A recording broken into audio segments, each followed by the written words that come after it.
Alright, Chapter 1, Section 4, Sentence Forms of Elementary Logic.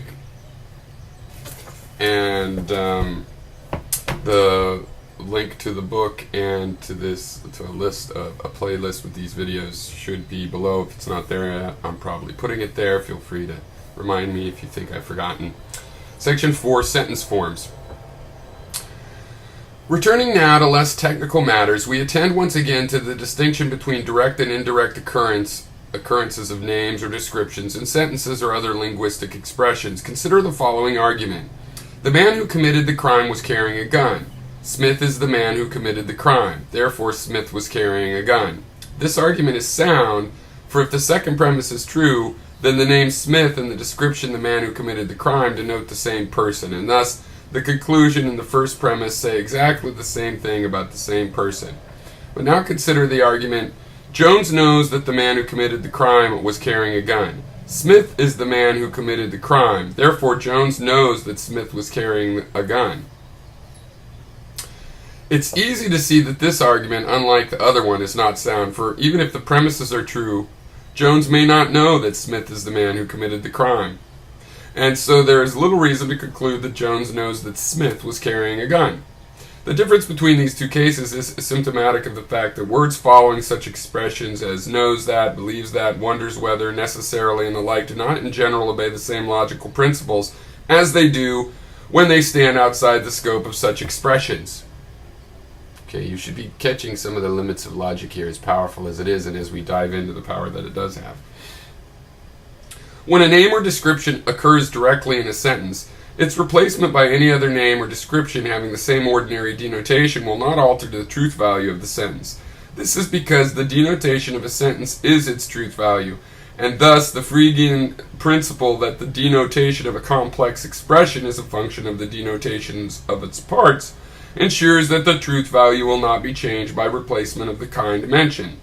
When, on the other hand, the name or description occurs indirectly, its replacement by another expression having the same ordinary denotation may alter the truth value, for in an indirect occurrence, the name or description denotes its oblique denotation, i.e., its ordinary sense. Hence, in such cases, the truth value of the sentence depends upon the ordinary sense and not merely upon the ordinary denotation of the expression being replaced.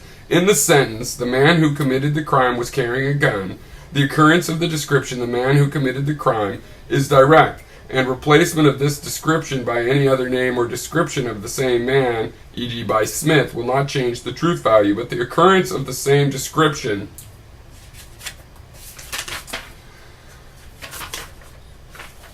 in Jones knows that the man who committed the crime was carrying a gun is not direct, and hence we cannot depend upon the truth value of the sentence being maintained when another name or description of the same man is inserted.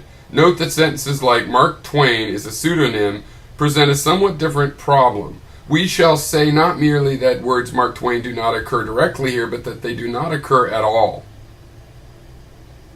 In general, an expression consisting of another expression surrounded by quotation marks is to be thought of as a unit, so that Mark Twain does not occur in Mark Twain without quotes does not occur in Mark Twain with quotes, any more than art occurs in General MacArthur, or man occurs in Samuel Clemens. On the other hand, the quotation name Mark Twain does of course occur directly in the sentence mentioned above. For as long as we replace it by another name or description of the same name, the truth value cannot be altered. Thus, if we replace it by the description, the name under which Samuel Clemens published his books, we get the name under which Samuel Clemens published his books is a pseudonym, which has the same truth value as the sentence in which the replacement was made. The distinction between direct and indirect occurrence of names is needed in order to define the notion of a sentence form, a notion utilized in our subsequent discussion of sets. A sentence form is an expression that is a sentence or is obtainable from a sentence by replacing some or all direct occurrences of names by variables. Thus, X was carrying a gun, Smith was carrying a gun, X is Y, Smith is Y, X knows that the man who committed the crime was carrying a gun, are all sentence forms, while X knows that Y was carrying a gun, X believes that Y is Z, Jones knows that Smith is Z, it is impossible that X is Y, are not. Consider now a sentence form as x plus 6 less than 8. There are basically two ways in which a sentence of logician's English may be obtained from this expression. We may replace the occurrence of x by a name or description of a number, thus producing such sentences as 1 plus x is less than 8, 1 plus 6 is less than 8, 2 plus 6 is less than 8, 3 plus 6 is less than 8, 4 plus 10 plus 6 is less than 8, 2 to the 10 plus 6 is less than 8. Or we may prefix a so-called quantifier. Quantifiers are phrases like for every x, and there is an x such that. They're very much like exactly those two phrases. Okay, the former is called a universal quantifier, and the latter an existential quantifier. Using this method, we obtain the false sentence, for every x, x plus 6 is less than 8.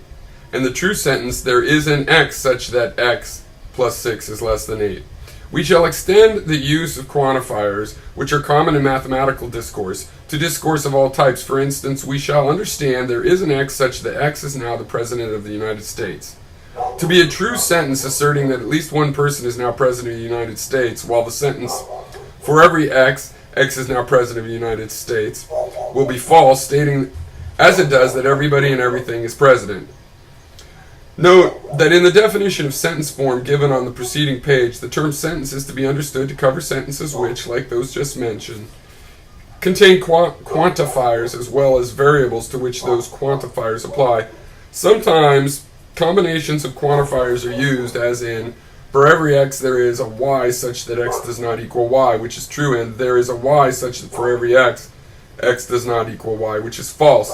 The former of these says truly that whatever object is chosen, there exists something different from it.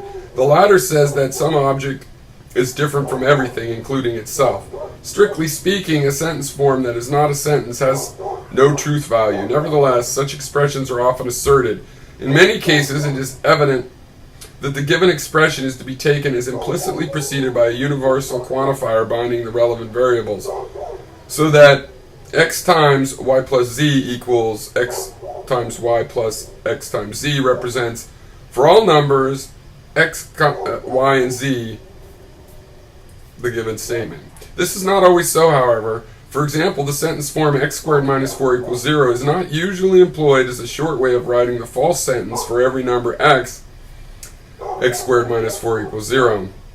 But a full explication of this point would take us too far afield. In the sentence form, x is less than 6, it is necessary either to substitute something for x or else to prefix an operator like for every x, or there is an x such that, in order to obtain a sentence. In the sentence form, there is an x such that x is less than y. It is similarly necessary to substitute for or quantify upon y if a sentence is to be obtained. But note that the two occurrences of x may be left unchanged. Thus, there is an x such that x is less than 6 is a sentence, and so is, for every y, there is an x such that x is less than y. From these examples, we see the occurrences of variables in a sentence form may be divided into two kinds: those requiring replacement or quantification in order to obtain a sentence, and the others. The former are called free occurrences, the latter bound. For example, in the sentence form, there is an x such that x is less than y. The two occurrences of x are bound, and the single occurrence of y is free. In for every x and for every y, x plus y equals y plus x, which of course is a sentence as it stands, all occurrences of variables are bound. In x minus x less than 6 and for every x, x less than y, the first occurrence of x and the only occurrence of y are free, and the remaining two occurrences of x are bound. For by putting numerals in place of the free occurrences, we obtain, e.g. the sentence 5 is less than 6, and for every x, x is less than 1. Note that according to our use of occur, it turns out that x does not occur at all in the sentence form. X is a letter of the alphabet, and hence occurs neither free nor bound. Now suppose that only one variable, e.g. x, occurs free in a given sentence form. Then we shall say that a given object satisfies that sentence form if the result of interpreting the free occurrences of the variable as referring to that object is true. Thus the sentence form 4 minus x and x less than 9, or excuse me, 4 is less than x and x is less than 9 is satisfied by the numbers 5, 6, 7, and 8, but not by numbers 3 or 10. Similarly, Senators Morse and Douglas satisfy the form. X was a member of the U.S. Senate in 1962, while Messrs. Stevenson and Nixon do not. In the case of a form in which exactly two variables occur free, though of course each may occur several times, we shall say that ordered pairs of objects satisfy or fail to satisfy the form.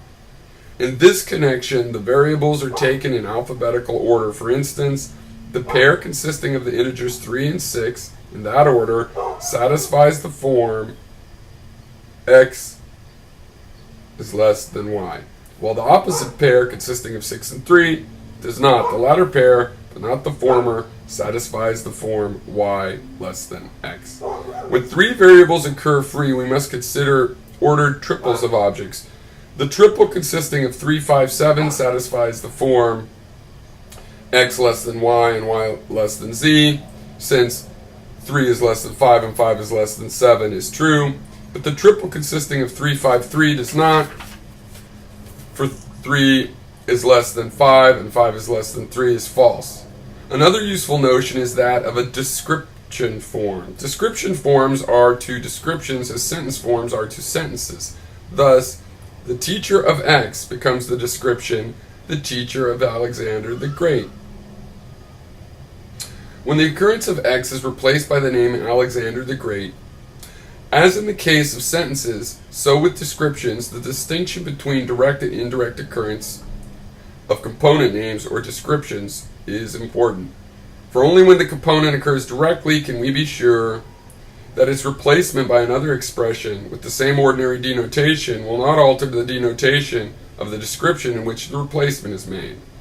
Thus, the description just quoted continues to denote Aristotle if we replace its component Alexander the Great by any other name or description of the same person, e.g. by the son and successor of Philip, thus obtaining the description the teacher of the son and successor of Philip. On the other hand, the description the British monarch who wished to know whether Scott was author of Waverley, which denotes George IV, turns into the British monarch who wished to know whether Scott was Scott, which does not denote George the Fourth, when the occurrence of the author of Waverley is replaced by another expression, vis-a-vis Scott, which refers to the same person. Therefore, just as we noted in the case of sentences, words following phrases like knows that, believes that, wonders whether, and many others behave quite differently from those occurring directly. With this in mind, we define a description form as an expression that is either a description or obtainable from a description by replacing some or all of the direct occurrences of names by variables. Examples of description forms: the son of X, the queen of X, X plus Y, X squared, the only child of X and Y. Examples of expressions which appearances to the contrary are not description forms: the person who is believed to have seen X, the witness who testified that X was president, the known accomplice of X, the important theorem that X is believed to have proved. I think you'll find also that these indirect forms have to do with you need second order logic in order to formalize the inclusion of those. So instead we restate statements to avoid them. Alright, that's the end of section 4.